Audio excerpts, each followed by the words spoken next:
All right, welcome back. I want to squeeze in a little conversation about the NBA Finals. The Boston Celtics are now leading 3-0. Last night, Brian Windhorst went scorched earth on Luka Doncic, as did a lot of people that watched that game, but no one did it any better than Brian Windhorst. We're going to bring in Jay Skapinac to talk about it, but before we do that, let's watch Windhorst taking Luka to task for all of his flopping, his bad defensive performance, and basically pointing a finger at Luka like, this is why the Mavericks are down 0-3. Play the clip. Yeah, I thought it was perfect that Luka fell onto the ground there in an unacceptable position to put himself in with 4 minutes left with 5 fouls, and then immediately looks at the bench and says, you better bleeping challenge it, as if it's the bench's fault that he just made a terrible play. I'm standing here in the Mavericks tunnel. Over there is the Celtics tunnel. That's where the winners are. If Luka's ever going to be a winner coming out of this tunnel here, he is going to have to use what's happened in this finals as a learning experience. His defensive performance is unacceptable. He is a hole on the court. The Celtics are attacking him. They are ahead in this series because they have attacked him defensively.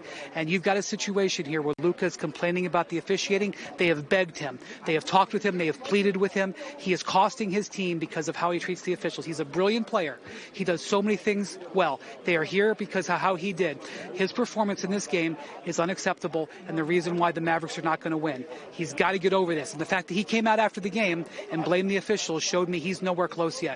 So maybe over the summer, somebody will get to him, because nobody with the Mavericks or anybody else in his life has. And that's where the Mavericks are at this point. They're never going to get to this tunnel with the trophy if he doesn't improve those aspects of his game. Brian Windhorst. Harsh words from an unharsh man, Brian Windhorst.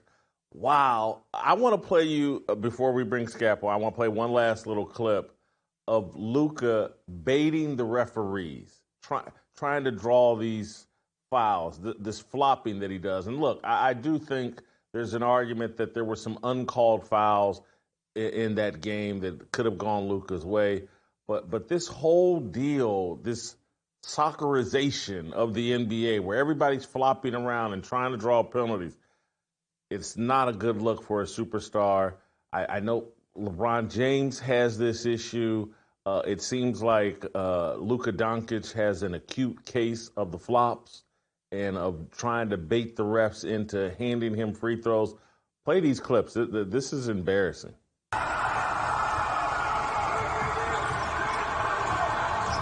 Doncic will spin his step here. Step back on Harper, puts up the three. Comes up short, Hauser the rebound. Hauser, no hesitation, nails his second three-pointer here in the first. And it's back to a three-point game. A moment where Luka takes a minute to bark at the officials, doesn't sprint in transition, and you're playing 5-on-4. On a 4.5-second difference, shot clock and game clock. Doncic, you take him right on him. Why are you throwing yourself on the floor? This is back-to-back plays. This guy's laying on the ground and thinking he can get away with it. Not a good look. We went from Kyrie Irving and Luka Doncic, the greatest offensive backcourt in the history of basketball, to now, I'm not trying to mix Kyrie into this whole deal, but man, Luka Doncic has taken a lot of shine off himself. Jay Skapinac from Skapinac, welcome back to the show. Your thoughts on Luka and how much damage he's done to his reputation in this series? Well, Jason, Luka came into the series with a lot of shine on him. It looked like he was getting ready to insinuate himself into that best player in the world type conversation. In my estimation, right alongside Nikola Jokic and Giannis Antetokounmpo. But there is no denying that Luka has been absolutely pitiful throughout the course of this series. And, when you look at the raw box score numbers, they look good. Like, this guy is in his, his sixth NBA season. He's only 25 years old, in his first NBA Finals. And many would take a look at just the raw box score and say 30 points per game, 9 rebounds a game, 6 assists, 2.5 steals, 47%, and think, what a great series this guy's playing. But when you really drill into it, before we even talk about the pathetic flopping and whining to the officials, before we even get into the abysmal and pathetic defensive effort he's put forth for 3 straight games, look no further than his production in the fourth quarter. This guy has somehow gotten this reputation of being a clutch performer. He is shooting 3 of 15 in the fourth quarters in these 3 games. 3 field goals made in 3 fourth quarters. Jason, 8 total points. This guy is unmitigated trash whenever it matters most in the fourth quarters. He's loafing up and down the court on defense to save himself so he could stuff his all-important hollow box score. This guy is the European LeBron James, Jason, which is why it is so utterly hilarious to me. Look, I agree with the messaging of Windhorst, but that guy, the principal LeBron sycophant for the primary majority of his career, he went to St. Vincent St. Mary's, the same high school as LeBron. He was 4 years ahead of LeBron, and he's been riding LeBron's coattails throughout his entire career. And now he's going to bash Luka Doncic for essentially doing the same exact things LeBron James has done throughout the course of his career. But again, I suppose, don't kill the messenger. Everything he said is utterly spot on. And Luka Doncic has hold for 1 a second, long, Scap. long way to go. Hold for 1 second, Scap. Scap, hold for 1 second.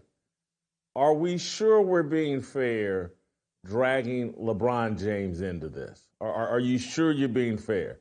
LeBron, I've never, other than that Miami series against the Dallas Mavericks, and LeBron recovered from that. But I just don't ever remember, well, I did just miss the Mavericks series, and so LeBron disappeared and seemed to back away from that. But I'm just not sure. I can't, and I'm a LeBron critic, and I'm a big Brian Windhorst fan, and I don't think you're being fair to Brian, call him a sycophant. But keep your opinion. You don't have to back down. I just want to inject. But are we sure LeBron, as Luka, well, LeBron looked really bad after that Dallas series. So that is the equivalent. But I'm not sure if Windhorst needed to bring up LeBron James in this whole discussion. And I'm not sure if it's fair well, it actually is. I keep going back to I want you to tell me in your own words. I've already kind of made your argument that, like, well, this does look like the Miami series. It's the Dallas Miami series from a few years back. Is that your analogy? Is that basically what you're saying? Because LeBron recovered from that, and so that means that Luka could recover from this. Jason, look, it wasn't his first final series. LeBron's first final series was in the 2007 finals against the San Antonio Spurs, where those were close games. Two of those games were one-score games in the final 2 minutes. LeBron shot 35% from the field for a 4-game sweep in that San Antonio series in 2007. Then he's coming off of, look, people talk about LeBron's a young player in that Miami-Dallas series, that famed choke job in 2011. LeBron was in his 7th NBA season. He was the league MVP the 2 previous years coming into that series. He had Dwayne Wade, who was averaging like 27 points per game on 55% shooting in that Dallas final series. Chris Bosh was averaging 17 and 10 throughout that series. All LeBron had to do was not throw up all over himself, and he couldn't do it. He scored, Jason, 0 points in clutch time for that 6-game series. 0. And he, too, was having these absolute vanishing acts in the fourth quarter, just like Luka is right now. And, say maybe LeBron recovered. Just the last 2 seasons, Jason, against the Denver Nuggets, the Lakers dominated massive stretches of that series, and they won 1 total game because LeBron James just completely vanished down the stretch in the fourth quarters. All of those games pretty much were within like 3 points in the last 2 minutes. And LeBron just couldn't get it over the top. He shot like 28% in the 4-game sweep in the Western Conference Finals last season. And this is with Anthony Davis, who's a top 10 league-wide player. This has dogged LeBron James' entire career. The thing that I think Luka might have to do, which is what LeBron did in order to recover and overcome, is he needs to build a super team. I mean, Luka needs to just establish a team that can insulate him and hide his weaknesses and shortcomings. And then he, too, could win 3 or 4 championships and have these ridiculous, gaudy box scores at the end of his, 18, 20-year career. And we can start, propping him up in these GOAT hierarchy debates fraudulently, just like LeBron James. Man, I was about to say, well, hold on. In Cleveland, when LeBron won a championship, that wasn't a super team. He just had Kyrie Irving, but he also didn't he have Kevin Love? So I may be talking myself out of that. Jason, Kevin Love. The analogy works. Look, everyone wants to make fun of Kevin Love, and revisionist history is, Kevin Love wasn't a great player during that time.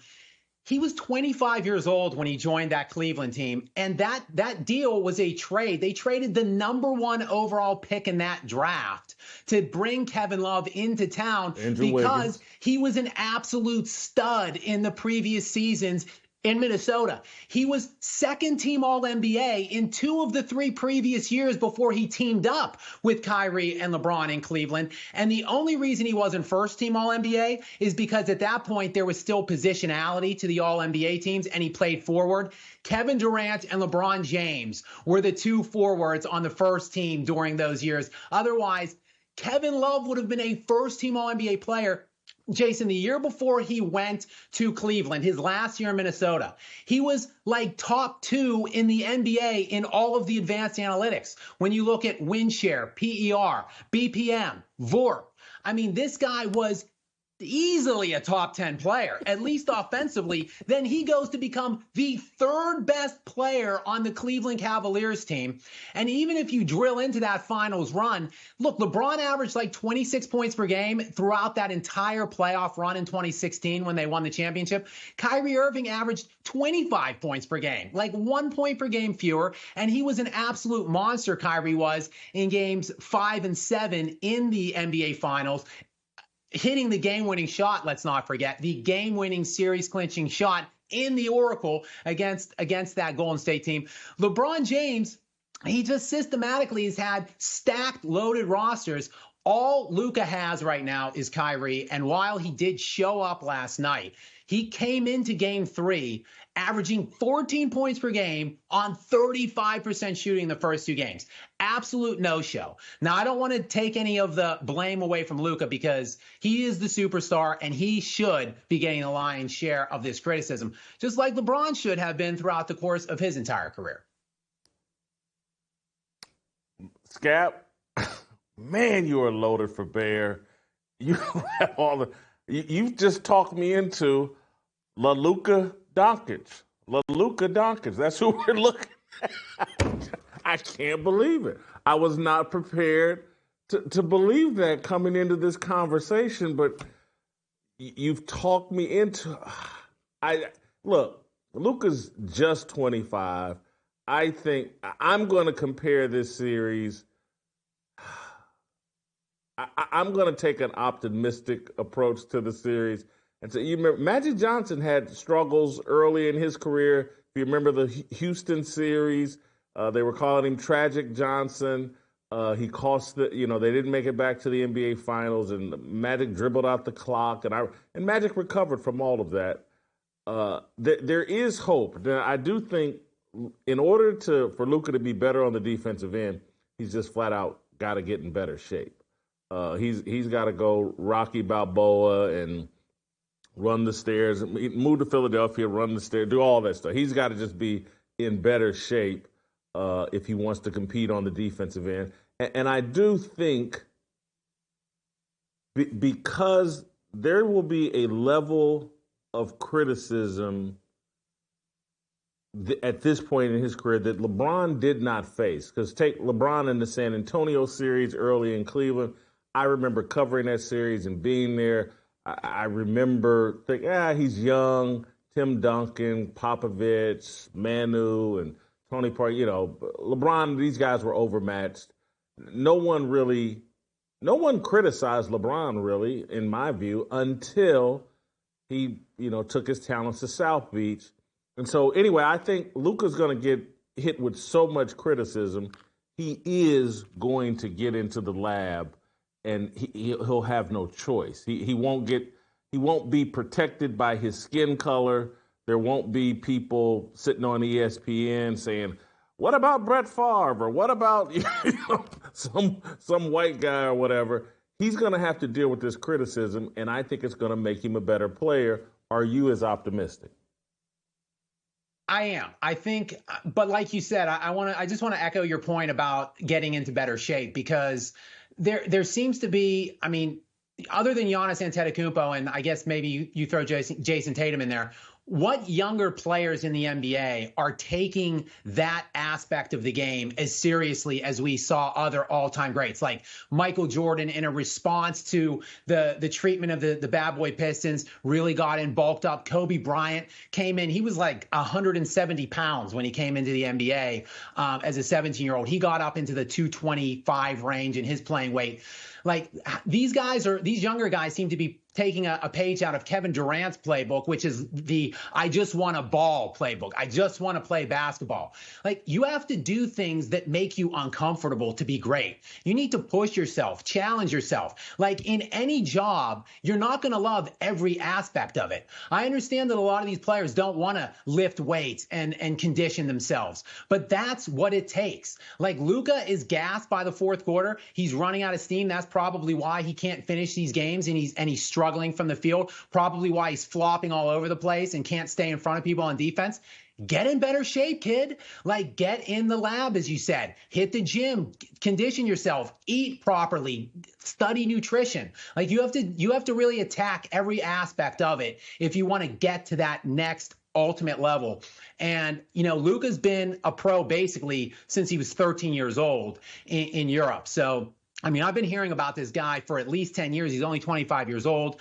I think he knows what it takes to be great. I think he just needs to really challenge himself in this off season and really take a look in the mirror and ask himself some difficult questions and see if he's willing to go to those extraordinary levels that these other meticulous and obsessive players that reached those next levels, is he willing to do that like they did?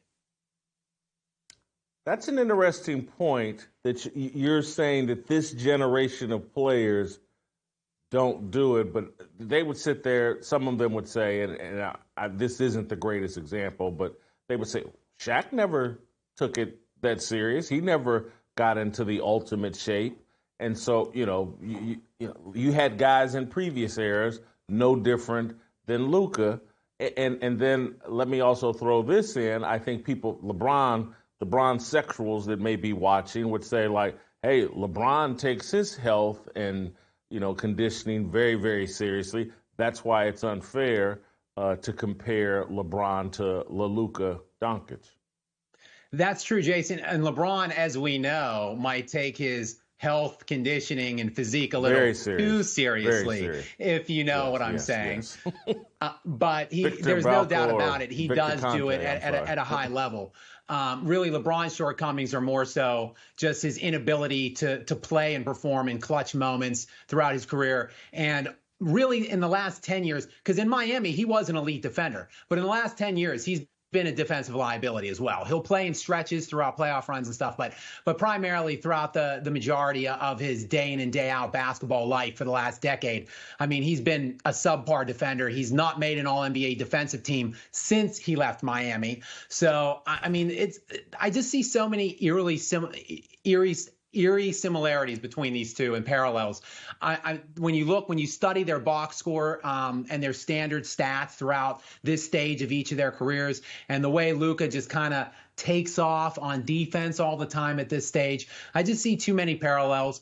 And you're right, he's getting more. I mean, look at take Brian Windhorst and that clip that you played before I came on as exhibit number A there, because Windhorst wasn't criticizing LeBron basically until LeBron was in LA. And that's why I call him a sycophant, because he was one of the primary LeBron defenders throughout the course of LeBron's career. And Luka, at only 25 years of age, is already taking this. Skap, let me be fair to Windhorst.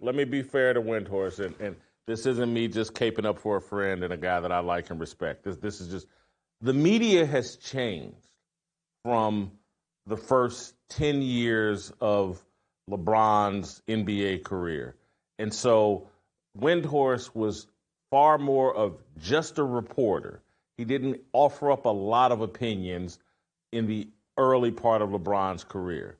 Now that everybody fires off an opinion, and Malika Andrews has an opinion, and this person has an opinion, I would offer up that early first 10, 12 years of LeBron's career, it wasn't Windhorst's job to offer up an opinion. He was there to break news and cover and the media has now changed. And so now he's offering up opinions because that's what he's called to do. I really don't think, I do think it's fair to say, look, he, being the LeBron James reporter, elevated Brian's career, but I don't think he was ever, a sycophant. But, I like Brian, so you forced me. That's fair, because look, Brian has been very critical of LeBron in recent years, so that's a fair defense of him. Yeah, I want to offer up one other thing that you just made me think about. LeBron James started this NBA Finals series saying, "Oh, I'm mad as heck that I'm no longer Kyrie's teammate. I'm mad, I'm just really mad. Blah blah blah." And I think it would be a horrible pairing, but you've now had the Lakers, in my view, whatever they were doing with Danny Hurley, it blew up in their face. Bronny James, this albatross around LeBron's neck. Any chance that the Dallas Mavericks would say, "Hey, LeBron, we'll take Bronny and you come over here," or would LeBron and Luka be such defensive liabilities that it would be just a nightmare scenario? Yeah, it's not only the defensive issues that they would both present on the court, but quite frankly, their entire game just clashes against each other. The usage rate that both of them have needed to have throughout the course of their career is just at an extreme level. They're both essentially point forwards that need to dominate the ball and have it throughout the primary course of the game. So I just don't think either one of them. Look, Luka at least could play off the ball more than LeBron because he's a good outside shooter. He can spot up and shoot threes. But why in the world would Luka Doncic at 25, 26 years of age be accepting of LeBron James coming in and becoming like the de facto point guard on the team, and Luka's the one that's relegated to playing off the ball and being a spot-up shooter? I don't see any way that Doncic is going to co-sign that. And right now, I mean, Luka has the hammer a lot more than LeBron. Like, there was a time in LeBron's career where he might have had like the preeminent hammer, could call the shots,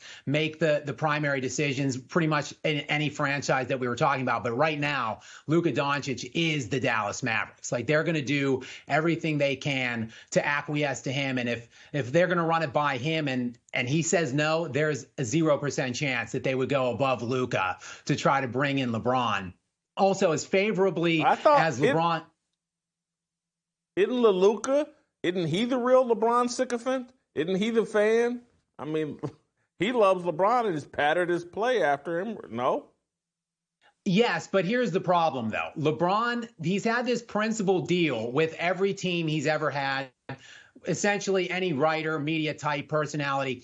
LeBron will get all of the credit when his team succeed, and he will get none of the blame when they fail. So why would Luka rather want to share the spotlight with LeBron? Like, if they fall short, and look, it looks like it's about to be a sweep in this series. If the Dallas Mavericks get swept and then bring in LeBron and then win the championship, the narrative is going to be the LeBron savior has come to Dallas and won them a championship, taught Luka how to become a winner, and infused him with that element of his play. Why would Luka, now who has been, again, like I said, a star and a pro in his own right for over a decade now, why would he want to take that deal on his shoulders? I don't see it. Also, look, we forget, Jason. So he can continue to hit up McDonald's drive-thrus? I mean, it's just easier path. Seriously, it's just easier. I mean, maybe he thinks it's just easier to get a championship that way. But finish your point, and we'll get into the finish your point. Go ahead. Yeah, I was just going to say, as favorably and, you know, as LeBron has been talking about Kyrie recently, probably just in some kind of a pathetic attempt to draw the spotlight onto him, have everybody look at him, maybe even in some small way to discredit Luka's run a little bit by propping up Kyrie. But think back really of what happened. That did not end well. Kyrie and LeBron really had a major rift in Cleveland. Kyrie demanded a trade to get sent to Boston away from Cleveland because he hated LeBron. Like, they could not stand playing with each other. So I really don't see any way there's going to be a rekindling now that LeBron is nearing the age of 40. Scap, thank you. You surprised me there. You flipped me. I'm sure the Bronsexuals will be very upset. Hop in the comments. Direct your anger at Scap, not me. You know, he was much more critical of LeBron than I was. You Bronsexuals have a good rest of the day. Thank you, Scap. If you enjoyed that video, be sure to hit the like button and subscribe so you never miss a moment of Fearless.